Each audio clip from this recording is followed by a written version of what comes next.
Hey everybody, how you doing? Aaron back with you. It's been a couple weeks since we've actually had a podcast out. We've had a lot of really great things happening at the center, and I had to kind of focus on those before I really got back into releasing some podcasts. So I apologize. I know you guys look for the content and you look for new things, and I want to provide that to you. So first and foremost, I'm very, very sorry that I haven't gotten that to you each and every week, like I said I would. So like I said, I think it's going to be one of those things where I can get you continued content. I'm never going to just not stop the podcast. So don't ever worry about that. We're always here. We're always going to keep pushing new stuff out to you. So don't worry. So today on the podcast, I have with me Amber. I am not releasing her last name due to her wishes because of the situation that she was in. It was a very serious situation, and I want to respect her privacy on that because it's something that, maybe she's not necessarily okay with sharing everything about her life, but she's willing to share something that's so personal and so horrible that's happened in her life. And I want to make sure that I'm able to respect her wishes on that. So, Amber is a domestic abuse survivor who wants to raise the awareness of trauma and the lasting effects related to the covert abuse that she has had. And it's a very, very powerful story because if you're not in a situation like this, sometimes you can't even fathom what somebody is going through. Giving a story like this, giving a powerful insight to what it really can be about is so informative. And we need to understand that, and we need to encourage and promote the fact that it's okay to talk about a situation you're in. So that's why I wanted Amber on the podcast. So if you guys have any questions at all, please reach out. And first and foremost, I will tell you this with 100% confidence. If there is a situation that you are in that is a domestic abuse situation or anything that you think is not right, please reach out. There are so many resources for you. You need to understand that, look, if you feel like something's not right, it probably isn't. So please make sure you take this to heart and make sure that you are there and present for the people in your life because you deserve a quality life. And I want to make sure that there is every opportunity for you, even if you feel like there's not. So please, please listen to the podcast. If you have questions, concerns, please, at the end of the podcast, I will give you my information. Please reach out. As always, I really, really hope you enjoy this podcast. Again, this is with Amber. Let's roll.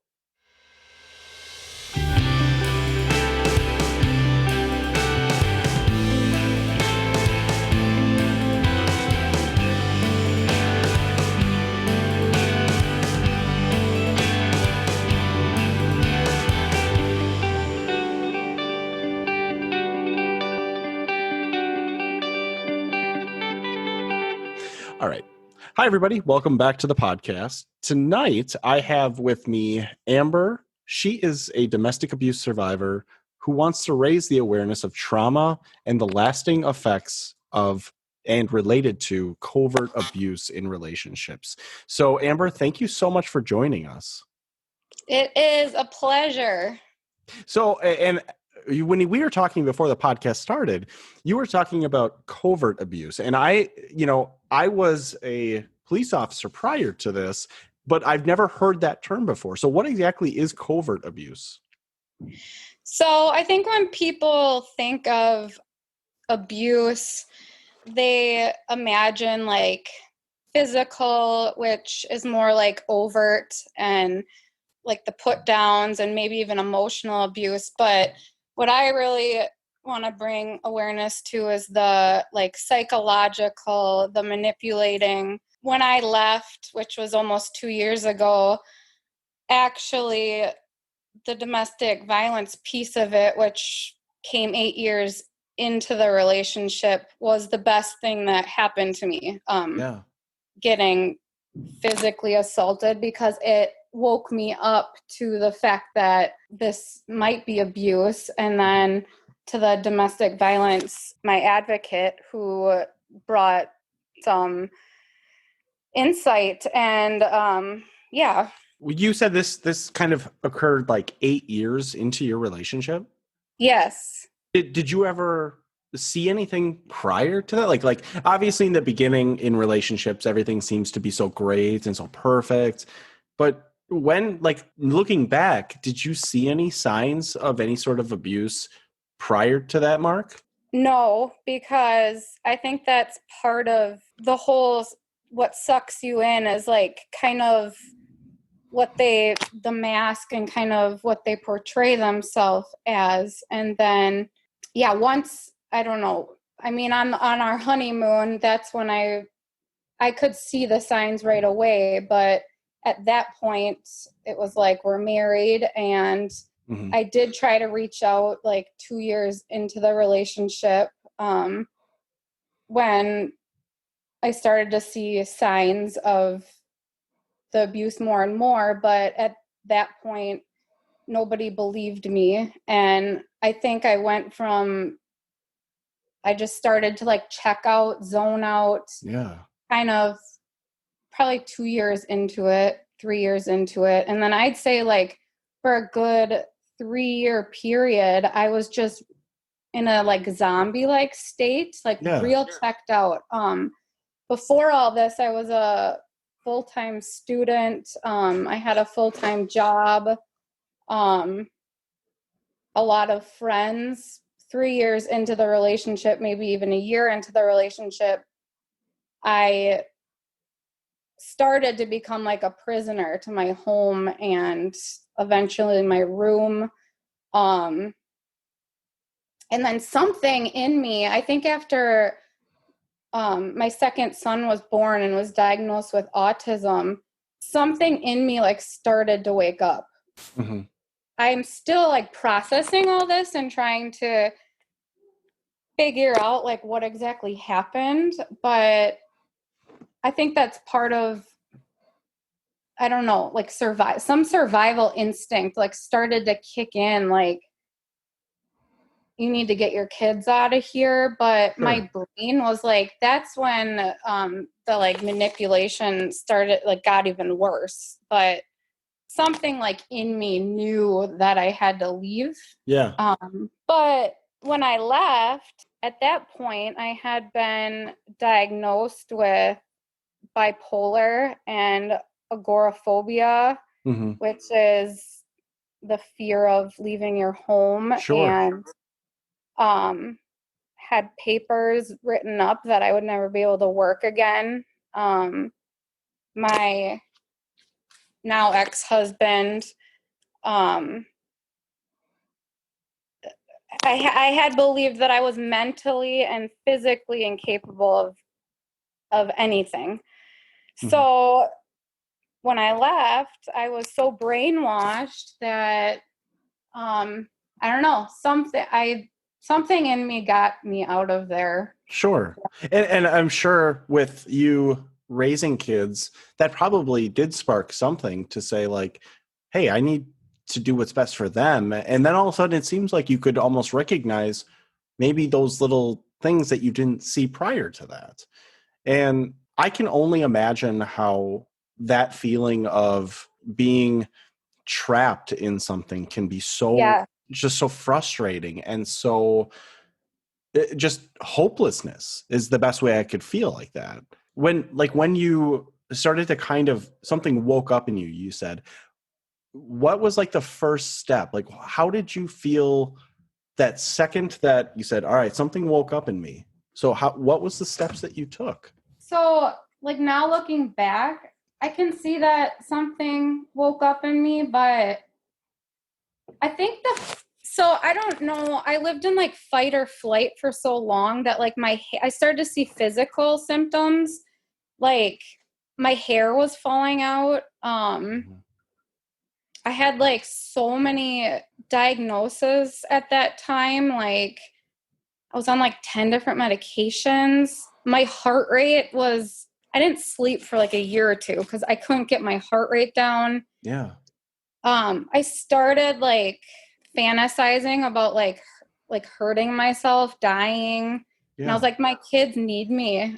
But what really sparked me to leave was my autistic son. He would take my son for hours at a time, and I didn't know where he was, and it ended up that he was using him to shoplift. So that really Oh like my God.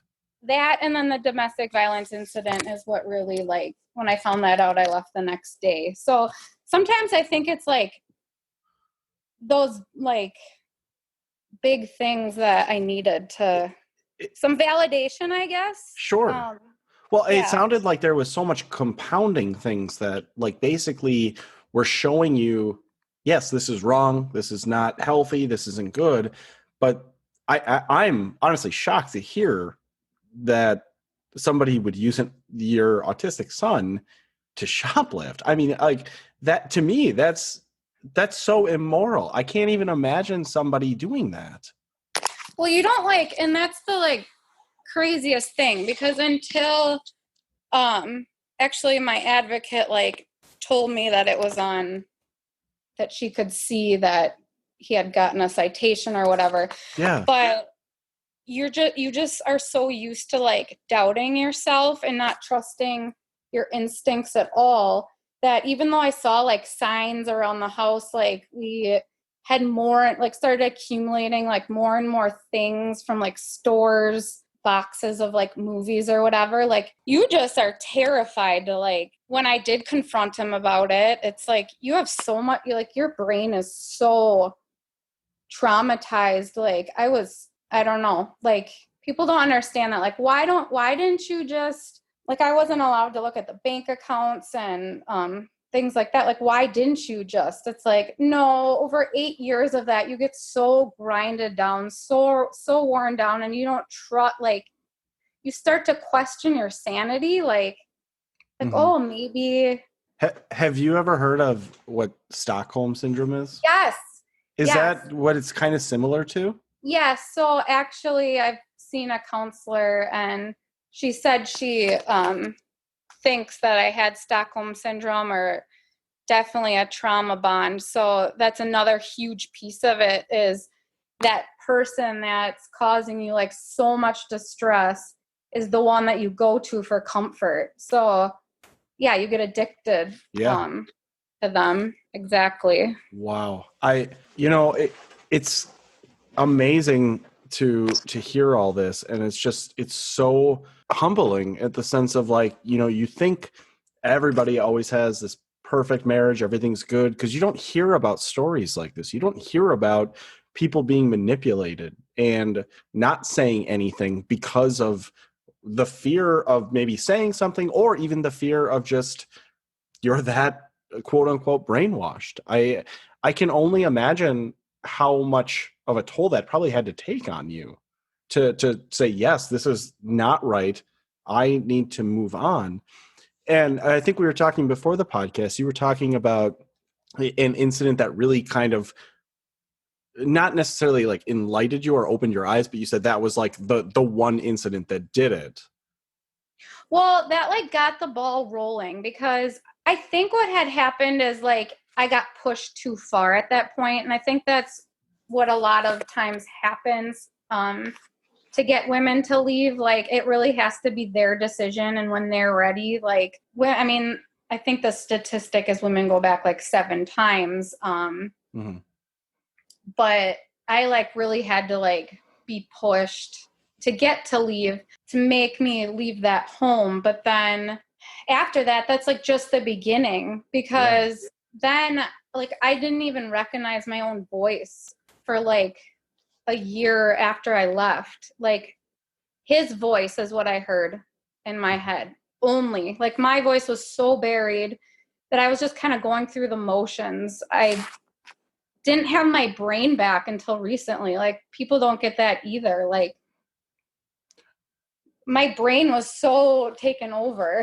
After, I'm sure after years of psychological and emotional abuse, that yeah, at least I can see it from I can see it from a law enforcement side because I did see those situations. But for the people that maybe haven't seen it, it's probably hard to understand unless you're in it. But I can only imagine that every move you make was always determined by this man, or things that you wanted to even do were always determined by him. And when you're in it, like, you don't see it. I didn't see it that way. Like, he Yeah. was my savior. Like, I believed I couldn't take care of my kids. I believed that I could never work again. I believed I had been, actually, there was so much stress in the home, but I didn't realize until a year or two after I left, like, it was all my physical diagnosis. Like, I was on like painkillers and anxiety medications, and I thought I was just this wreck.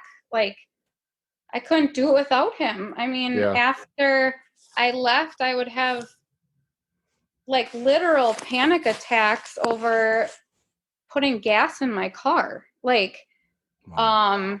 taking my son to the doctor. I mean, that would give me like a whole day of panic attacks because I had this person that did everything for me. I was just did not think I was capable. So there's been a Wow. lot of like huge victories. Like, I recently got a job and got my own place, but like no one helped me with that. I had Yeah. to do that.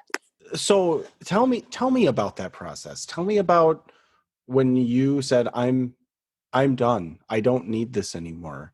How, like, obviously it was difficult. I mean, you said you did it on your own. Uh, Tell me about that process. Even like when I had left, I don't know. I felt kind of done, but also at the same time, it was like a survival thing to take my kids out of the home. I didn't know if I'd go back.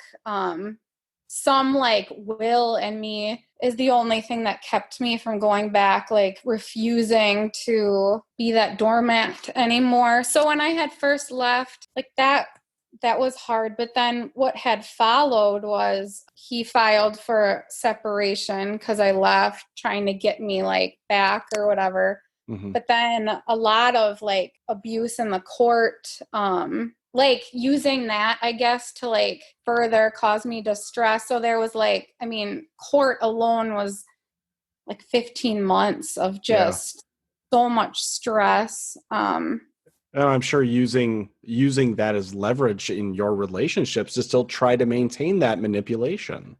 Yep.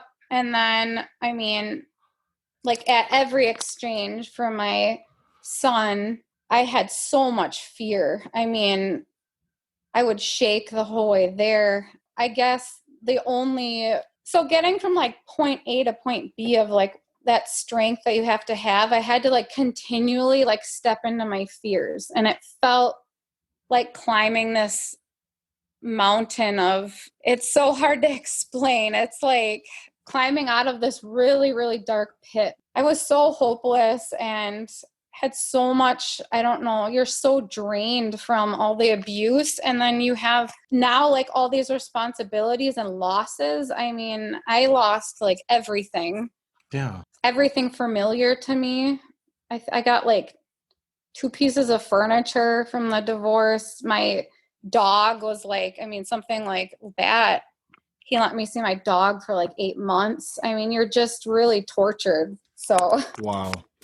No, again, I can't empathize with you on that because that's not something I've ever been in, but you explain it so well that I can sympathize so much with you because I do understand how relationships can really change perspectives, they can change thoughts, but to hear that, there was manipulation beyond the actual, relationship. It was in court, it's at custody exchanges, it's at, even just having like your dog.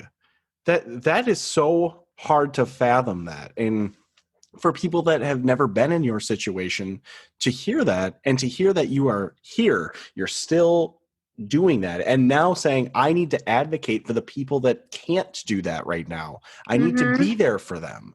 I think that That's a gift that not a lot of people have. Yeah, I mean, from this experience, I really want to like help bring awareness to not only how psychological, emotional, that piece of it in relationships, and then like the trauma bond involved. And I think a lot of times, even I, before all this, could be like, how do women stay? Why do they go back? It's because of it's relentless, and you have no trust in yourself. You've been like, don't have any empowerment. So you think like you need that person so much. Like, I mean, getting divorced alone is hard.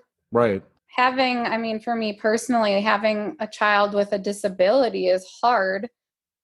Being isolated, I mean, I had no relationships really with any family or friends at that point. And then any type of support I had was like turned against me because he was so good at manipulating. I was seen as crazy, even by people who knew about the domestic violence incident. I mean, I don't know, he was involved in our church, and I had to leave that too. Like, you don't get a divorce in certain people's eyes. And yeah.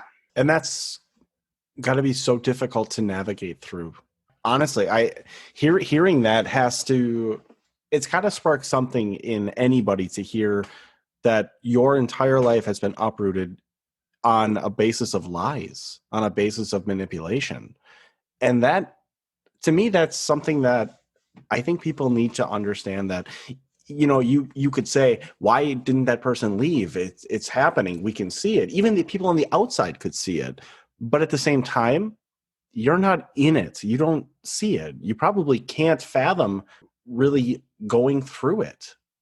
Well, I think actually, like, when it's physical, people can see it, but Sure. Yeah, absolutely.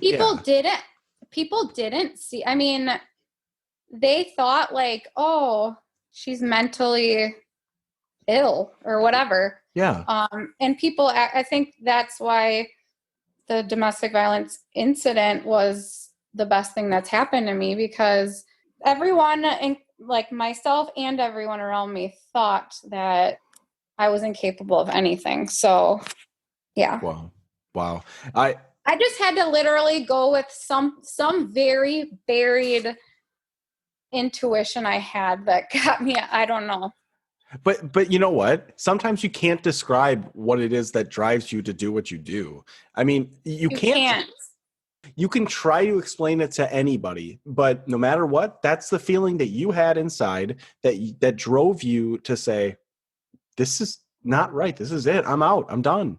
And to do it in such a, I would say, very difficult fashion, with a divorce, with custody, with things like that, that shows resilience. It shows that there is something in you that you probably didn't see initially, but it's there. And that's what's super important. And I can only imagine that if somebody was in that relationship and heard what you were talking about, and heard you said, you know, my name's Amber, I went through this situation that was so detrimental to me and I got out of it, how important that is for you to share, how important that is for people to hear. At the same time, though, it's like you get out of it, but it's an extremely like lonely and confusing, like even 2 years later, everyday struggle and battle to challenge like what you've been told for so long. Like, even before I did this podcast today, I believe it's my fault every day still. I don't know. It's just a very like lonely journey at the same time. So what coping mechanisms do you use to kind of combat that? Like, because you know that it wasn't entirely your fault. Like, you know that, but what do you do to help you kind of reinforce that thought? I mean, some days are better than others. Right. Yeah. And as time goes on, it gets easier to challenge those things. I mean, journaling has helped. Mhm. Trying to like find joy in like the little things. Yeah. I don't know. It's I don't know. it's always I an don't, on the spot question. Like it's yeah. hard because yeah, sometimes you just can't describe it. I'm sure like so I deal with anxiety and depression and I have a marriage that is very much affected by that. Like my wife and I argue quite a bit about those things. The thing is sometimes I can't understand why things the way they are, but it's hard to sometimes really grasp what you're thinking or how you're able to cope with it. Sometimes it's just laying in bed and, just Yeah. doing that. I mean, I've like written a lot of this down because when you're like in the midst of it, I think like when women typically go back is probably like 6 months ago or a year ago from where I'm at. Like that place in between, like getting from when you leave and then to where I am now, where I can like hear my inner voice and like do some of that healing work. But like when you are trying to like get through like divorce hearings and kind of that adjustment transition phase and the PTSD symptoms. And I mean, I was like totally helpless from the relationship. So just like rewriting all that stuff in my brain and pushing myself and all the losses like associated with it. And oh, it's like a year ago or something, you would just feel this like pain in your brain and your body. Now I'm kind of like past that point. It's hard to explain though. I mean, that's why I've written a lot of it down, but Yeah. But that's valuable and it's okay to feel that way. I don't think it's ever like me to say, no, you shouldn't feel that way. You're out of it. No, of course you could feel that way. That's years and years of going through something that you're so accustomed to and it's hard to break. It's almost like an addiction. I could almost it was, yes, it is. I mean, I did have to, they explain it like narcissistic abuse. Breaking that is similar to breaking a heroin addiction. And I can relate to that. When I was forcing myself to have very minimal contact, I mean, I used to like, I mean, it's hard to like believe, but I used to like thrash around in my bed, like so addicted to this person, yeah. so addicted to the cycle of abuse of that, like, yeah, it felt like a drug had been ripped from me. The fear that like kept me in my room that long, like it's very like hard to explain. But I don't think anybody would ever judge you for that because again, if anybody's ever been addicted to something, they also know how hard it is to break that. I Yeah. I can completely see that. And I see how you talk about thrashing in your bed. I get that. I do. Because Yeah. sometimes the only way to just express yourself is by, just acting out or whatever. But to get to your point, like that was probably one of the hardest things that you've ever had to do. Oh, yeah, absolutely. Because I mean, and that was one of the I mean, I don't know. I'm interested in like learning more of the technical whatever behind it because it's like fascinating to me that your brain can be changed that much from abuse. Like people think like it's just, I don't know. I mean, yeah, I'm Yeah. dealing with a lot of the emotional stuff afterward, but the chemicals that are like released in your brain, that like that up and down, like the stress, and then I Mhm. think it's like dopamine and oxy something. Yeah. Um, that's like literally like pulsing through your body. So when that was like taken from me, all of a sudden, like when you're used to that like cycle and your body being pumped full of Yep. those chemicals, like I really did go through a lot of withdrawal symptoms. You were And detoxing. exactly. And at that point I was so, it was very hard. And I can only imagine that you're still probably going through that detoxing. Yes. But luckily now I have worked on rebuilding my life, which also has been a lot of work where, I mean, tomorrow I get to go to work. Yeah. But when you're in it, you have nothing to look forward to. You have no outlets. It just feels very hopeless and like you're at the bottom of a pit. So, and to hear that you still can keep fighting, you can keep moving forward is very empowering, I think, to a lot of people. And I mean, your story, I'm sure, is very unique in the sense of you have an autistic son. You said you have two sons? yes. Having, I have a, sorry, go yeah. ahead.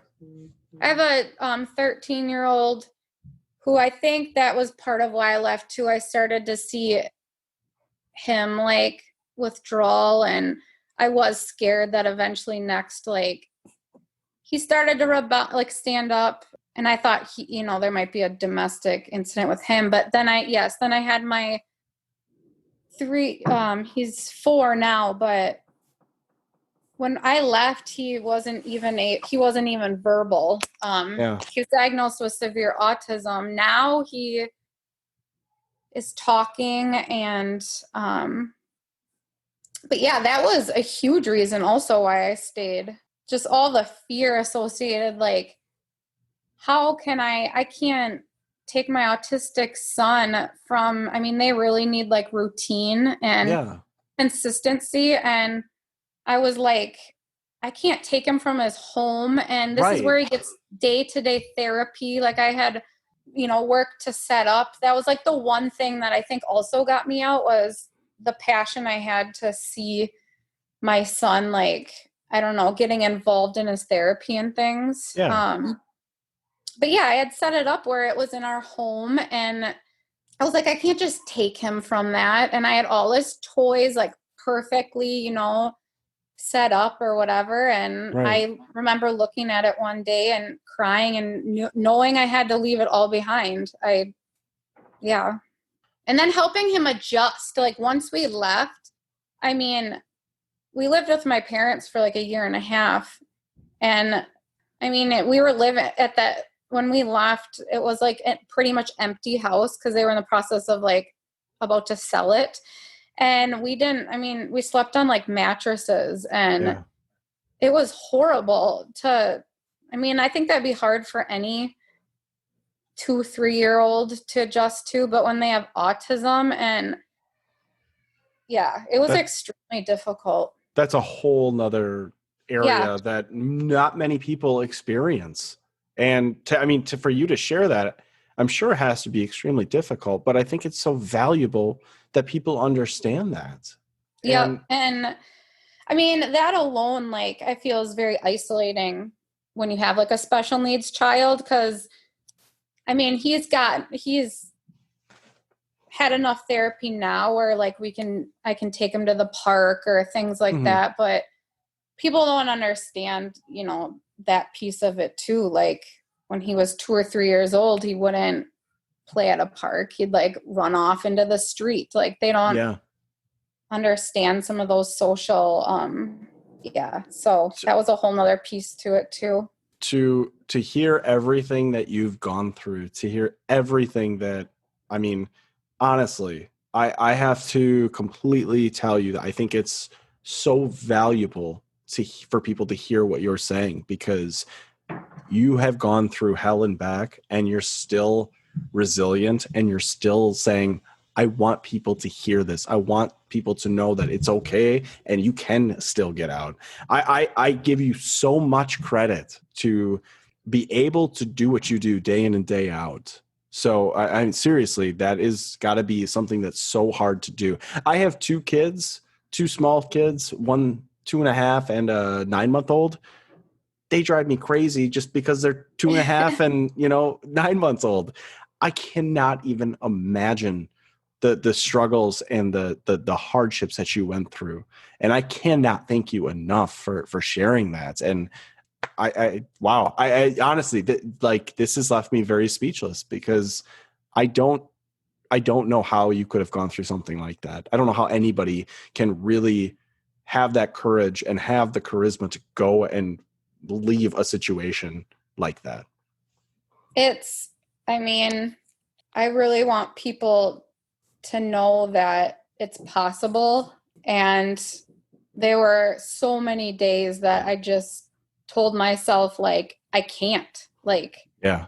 I can't, like, but then you have to pick yourself up, back up. And it's okay to feel like you can't and have many, many days where you question if you can pick yourself up, but it's about actually doing it. And That's such a good point to kind of go into the ending here. So I ask a question to every guest I have on the podcast, and you can interpret this however you want, because I feel like this is very valuable for people to say what they feel from the inside, from the experience that you've gone through. So the question is, what's your advice for anybody that's ever been in your situation or has resonated with something that you've said to me?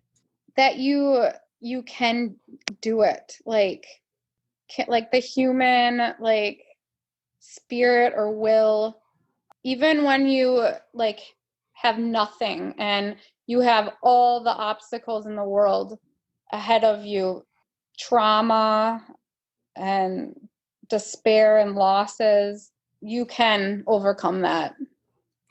And I think you're a very living, breathing example of that, who's gone through something that's terrible and horrible, and yet you still see a light at the end of the tunnel.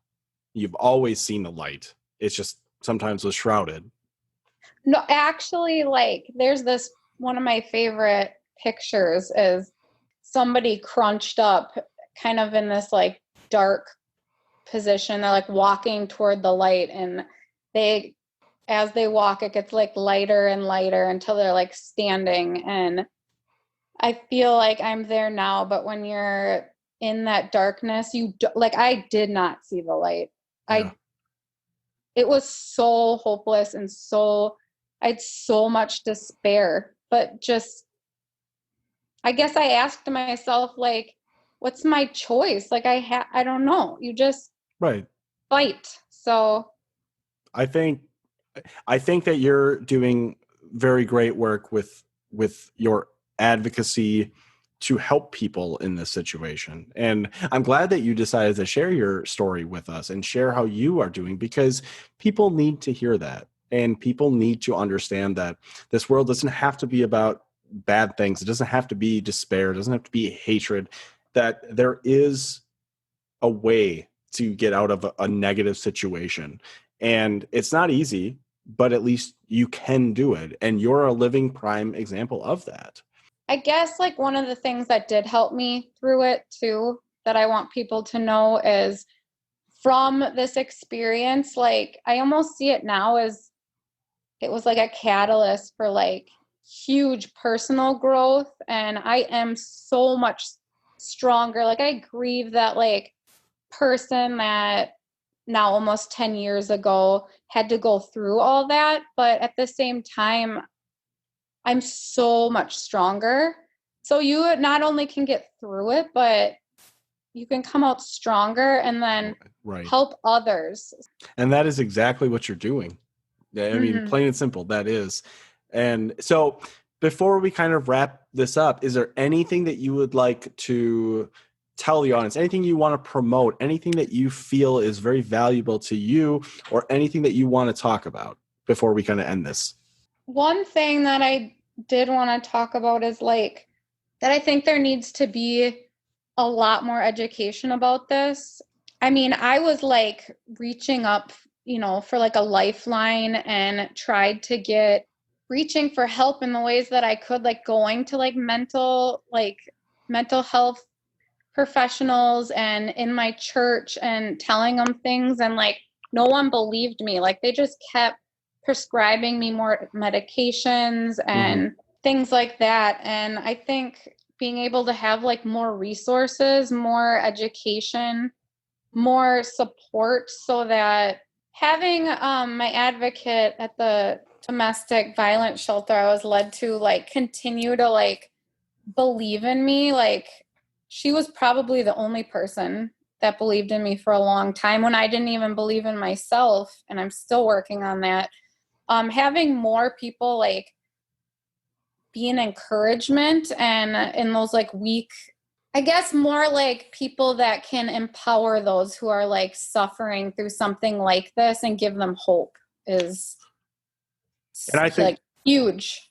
And I think there's plenty of centers in areas that, you could always just Google, but I think that's a very valuable thing to check into if you're in a situation like that. I think it's one of those things that we need to bring more awareness to, because people are suffering. People are suffering in silence, and there's not a voice for that. So if you can find a way to do that, that's very, very valuable, and find a center that can maybe advocate for you, for the people that maybe aren't able to talk, Or even like some, maybe people being more aware of like, I mean, I've had like my hairdresser who said to me like, yeah, I thought it was really weird how like your hair like was really falling out, and how like you couldn't even make the appointments.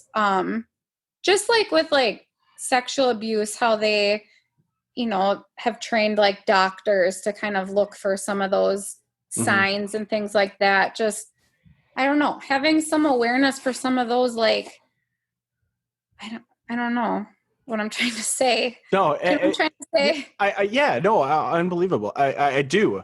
I Some think, of those like early like warning signs, yeah. like somebody like isolating, like staying in their house, like why didn't anybody, I don't know, if I'm in like a zombie like state and I used to be a full-time student who was active and Outgoing. why did it have outgoing and had a lot going for me, and I do now and I see that, but like why did, I don't know, why did it have to get to like 8 years of that, like And that's where I I think don't know. you're right with the awareness, and people being more educated to the signs and symptoms of domestic abuse, but not necessarily domestic physical abuse, but like you said in the beginning, covert abuse. Yeah.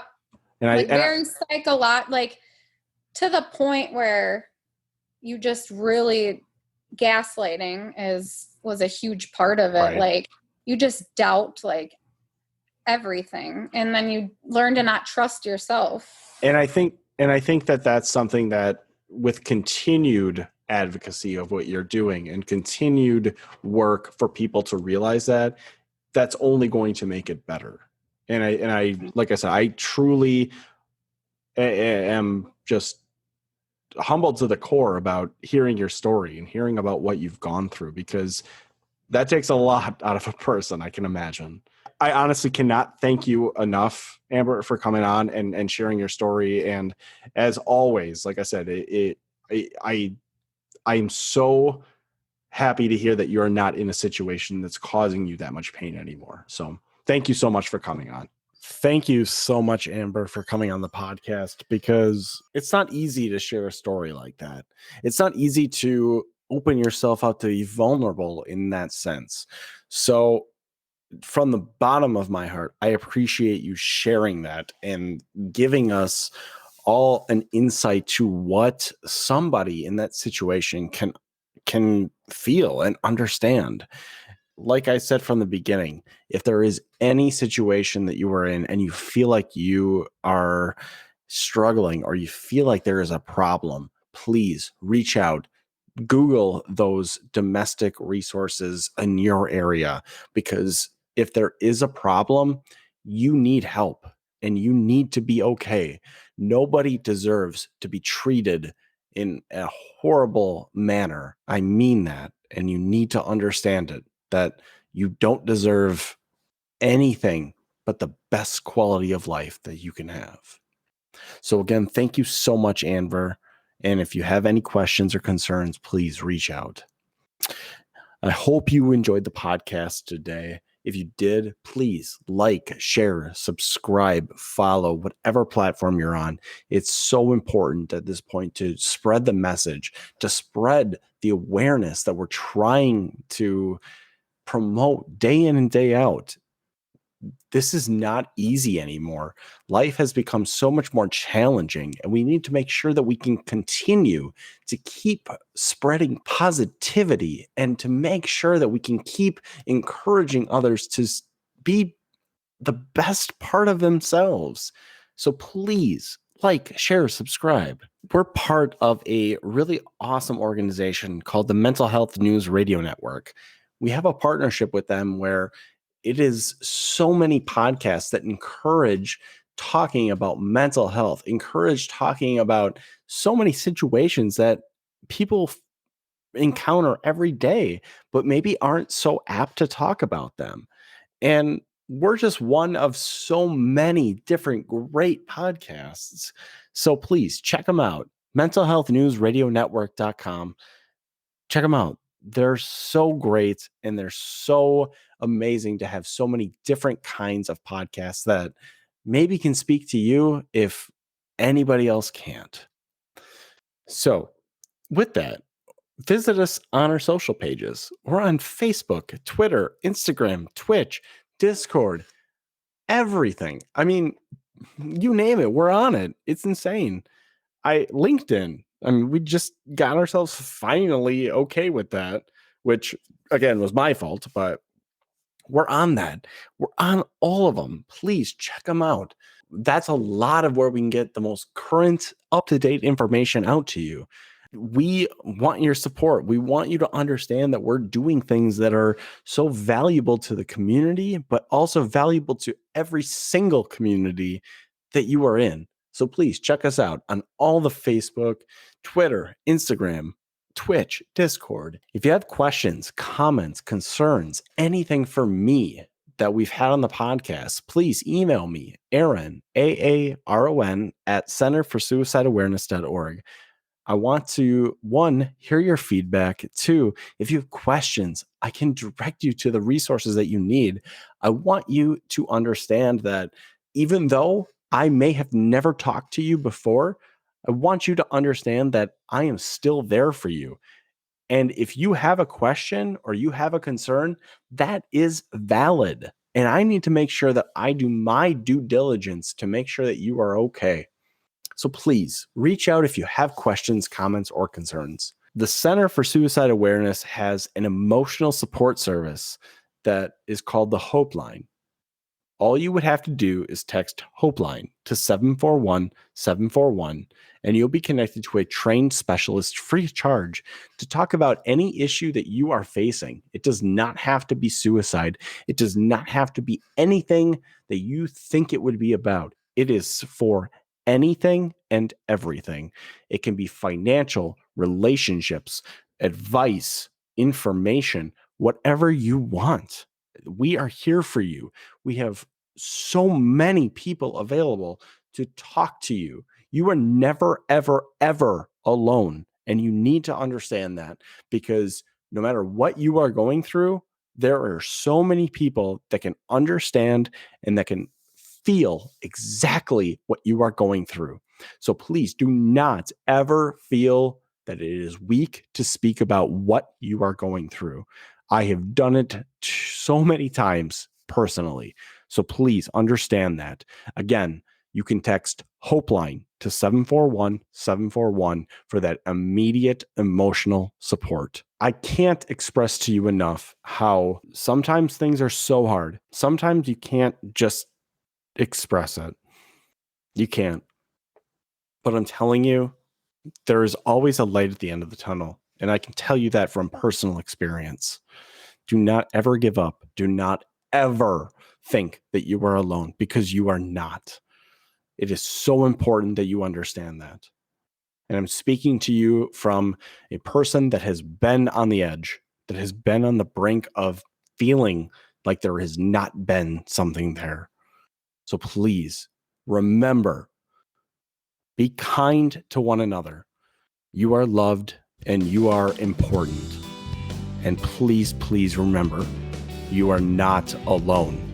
Take care, everybody. Bye.